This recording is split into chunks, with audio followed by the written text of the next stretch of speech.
बीवी जन्नत में जाएंगी ही नहीं। बोला क्यों भाई, क्यों नहीं जाएंगी? हदीस में लिखा है बीवी अगर शोहर को नाराज करे तो जन्नत में जाएंगी।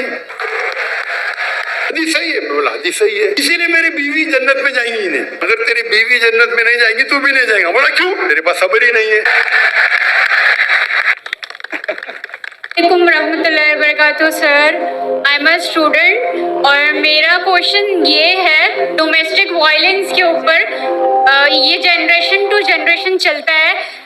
अगर ये पेरेंट्स के दरमियान बहुत ज़्यादा क्लैशेस है और मतलब इसमें बच्चों का क्या किरदार बनता है कि वो कैसे हैंडल करें उस सिचुएशन को, और हमारे पाकिस्तान में ये बहुत ज़्यादा बढ़ता जा रहा है और हमारा क्या हुक्म बनता है कि हम इस पर कैसे अमल करें और कैसे हम इस्लाम से रिलेटेड जो भी है उस पर अमल कर सकें। जज़ाकल्लाह। इनका सवाल है कि पाकिस्तान में डोमेस्टिक वायलेंस काफी ज्यादा है और कल भी कई खवातीन ने कहा, तो बच्चों का क्या इसमें रोल है, क्या किरदार है, हमें क्या करना चाहिए?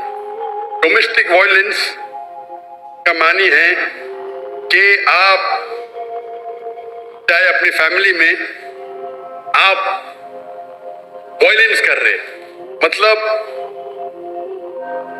मारामारी कर रहे या आप पीट रहे, चाहे मार्क्स छोड़ रहे, चाहे स्टिचेस आ रहे, तो डोमेस्टिक वायलेंस इस्लाम में हराम है।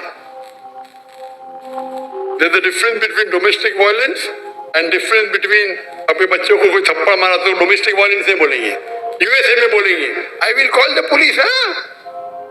वो यूएसए में यानी अगर बच्चों को अपनी थप्पड़ मारा डोमेस्टिक वायलेंस नहीं बोलते हो, लेकिन आप पीटेंगे उसको, आप बेच से पीटेंगे, काला ब्लू ब्लैक कर लेंगे, तो ये हराम है। और अल्लाह के रसूल की हदीस भी है जो खातून ने पूछी थी पहले, ये कैन वी बीट, तो ज़रा की मानी मैंने कहा था, मीनिंग बीट लाइटली। तो अल्लाह के रसूल की हदीस है कि आप फेस पे नहीं मार सकते, आप मारेंगे तो कभी उस पर मार्क नहीं छोड़ सकते, ये दरबा की मानी है, लाइक विद अ मिसवाक। तो domestic violence where there is torture is totally हराम। बच्चों का क्या रोल है?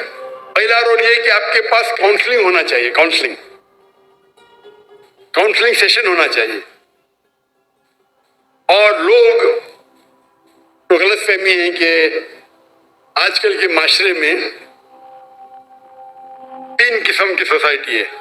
एक कहते पीट्रियार्कल सोसाइटी, पीट्रियार्कल मीन्स मर्द ही ऊंचा, बस पीट्रियार्कल।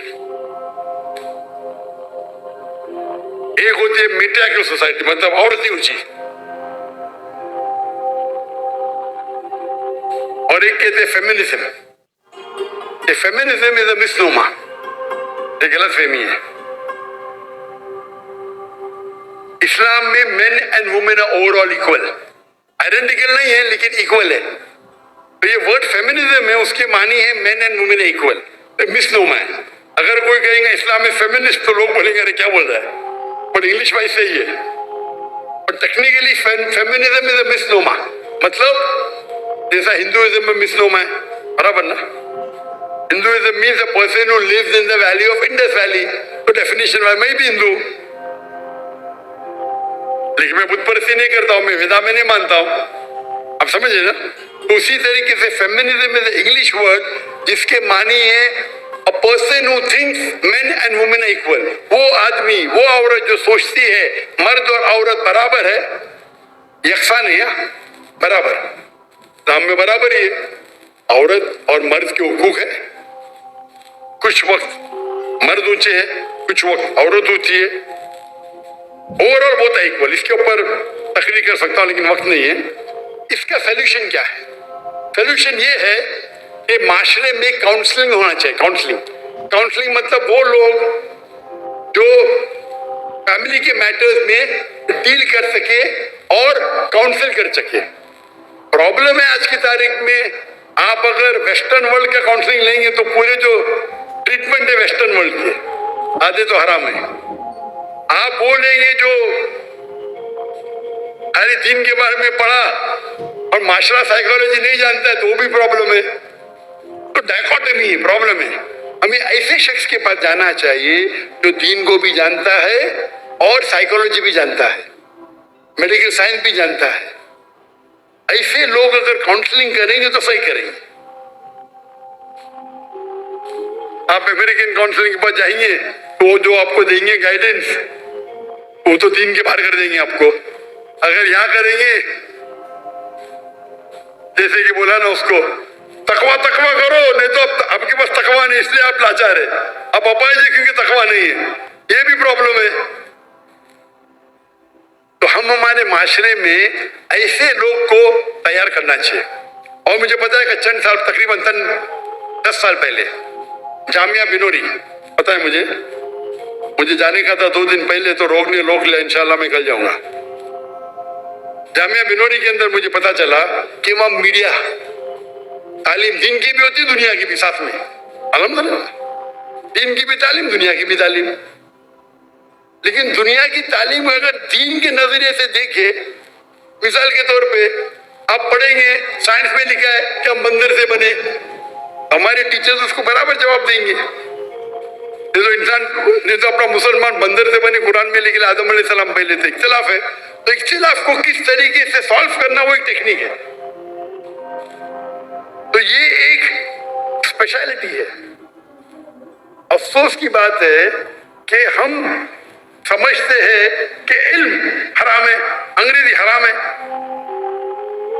अंग्रेजी अच्छे काम भी होते, बुरे काम हराम है, अच्छे काम अच्छे। तो ऐसे माहौल में दे शुड बी काउंसलर्स। मेरे वालिद थे साइकियाट्रिस्ट, आपको बताएंगे डॉक्टर थे, लेकिन साइकियाट्रिस्ट थे। वो पहले हिंदुस्तान के मुस्लिम साइकियाट्रिस्ट थे जो प्रेसिडेंट बने, पूरे इंडिया के साइकियाट्रिस्ट के प्रेसिडेंट। साइकियाट्रिस्ट मतलब यहाँ तो बोले साइकियाट्रिस्ट पागल है। अगर आप साइकियाट्रिस्ट के पास गए इंडिया पाकिस्तान में तो आपके नाम पे तो पागलपन का लग जाएगा। अमेरिका में तो साइकियाट्रिस्ट की तो तनख्वाह मिलती थी, उनकी तो इतनी चांदी है, इसको आराम करने का साइकियाट्रिस्ट के जाओ, आधा घंटा बकवास करो, ये बिल दे दो मैं $5000। तो साइकियाट्रिस्ट की बहुत तनख्वाह होती है, इनकम आमदनी बहुत होती है।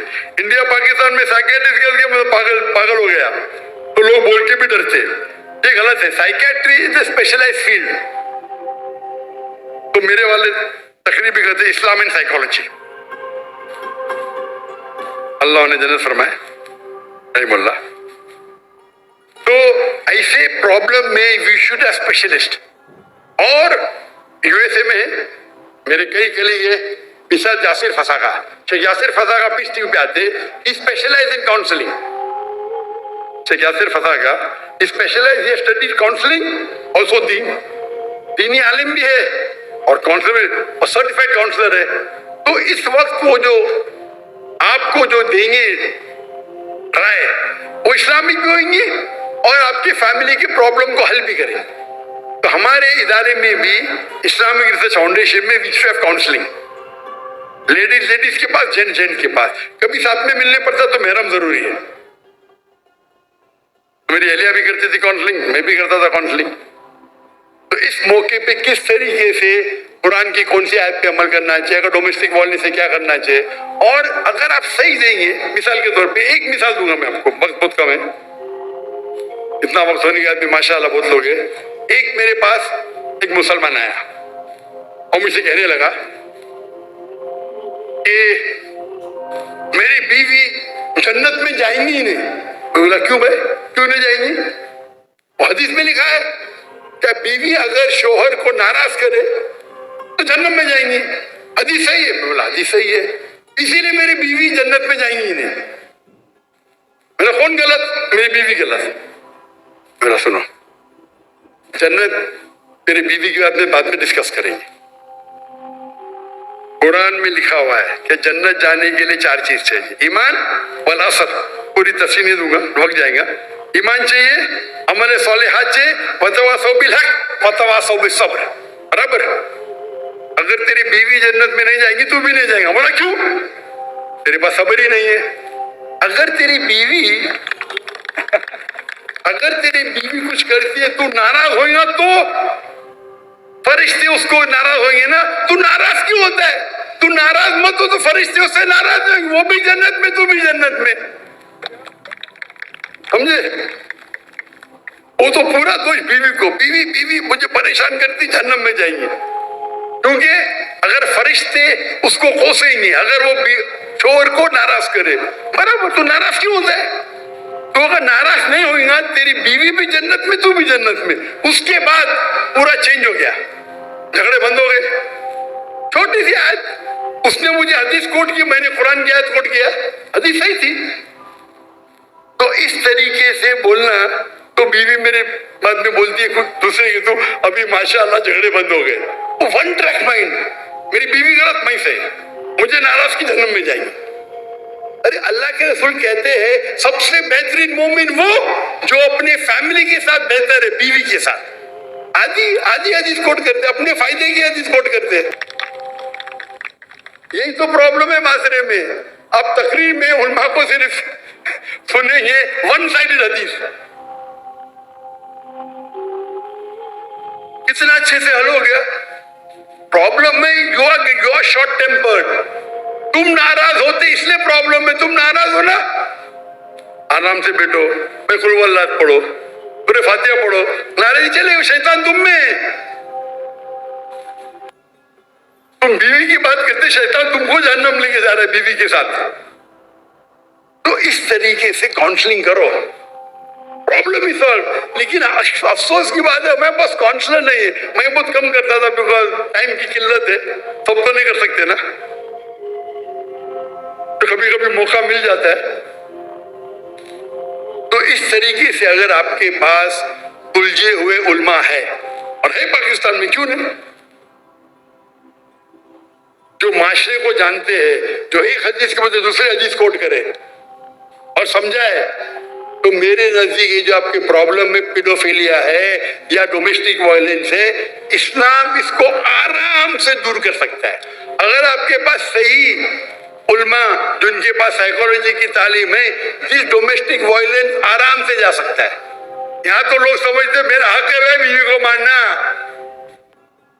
सूरह निसा सूरह नंबर 4 आयत नंबर 35, कव्वामुन निसा, मैं कव्वाम हूं, खलास।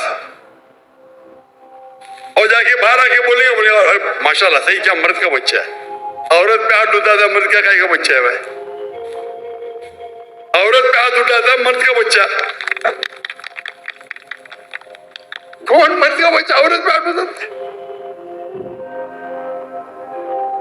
तो ये अगर आप जहन खोलेंगे, इस पे लेक्चर होना चाहिए,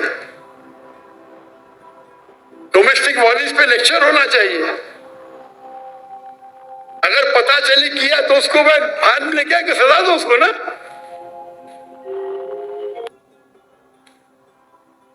यहाँ लॉ कुछ है क्या नहीं पाकिस्तान में? अगर इतनी तादाद में डोमेस्टिक वायलेंस हो रहा है जी, है लॉ ना, माशाअल्लाह बहुत, तो लेकिन इम्प्लीमेंट कम हो रहा है ना भाई। बेन जी इनको कांटेक्ट करो, ये सब प्रॉब्लम सॉल्व करेंगे इंशाल्लाह। लगता है पुलिस डिपार्टमेंट के